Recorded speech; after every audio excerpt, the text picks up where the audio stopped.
Let's get started. It may be necessary to cut your panels during an installation. In this example, the homeowner is cutting a corner panel in half and then cutting the required step in the panel. To assist in keeping your panels level and straight, snap a chalk line every 6 inches. Next, we'll mix the mortar. In this case, the homeowners are adding an acrylic additive to ensure a stronger bond with the veneer panels and matted flagstone. To test for the correct consistency, the mortar should stick to the trowel but shake off easily.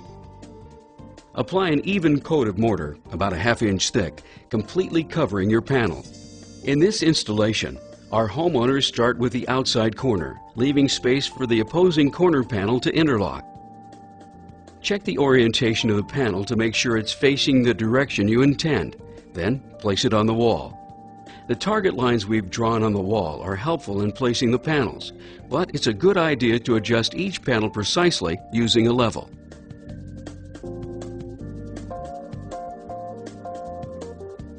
Make sure the panel stays firmly in place. If there's a gap between the bottom of your first course and the ground, the panel may have a tendency to slide downward with gravity.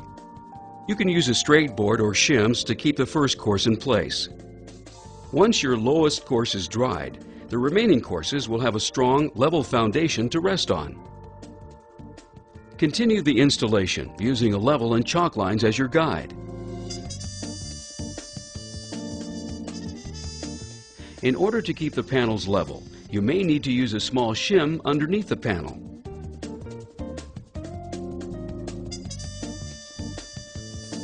If there's a gap between your corner panels, here's an easy solution. Measure the gap, cut a small piece of stone, fill the gap with mortar using a grout bag, then simply insert the piece of cut stone into the gap. To ensure your installation is plumb, use both horizontal and vertical levels.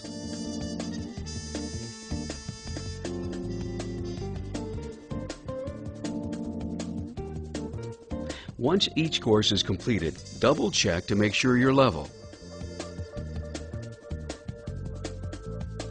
Here is our finished leadstone entryway.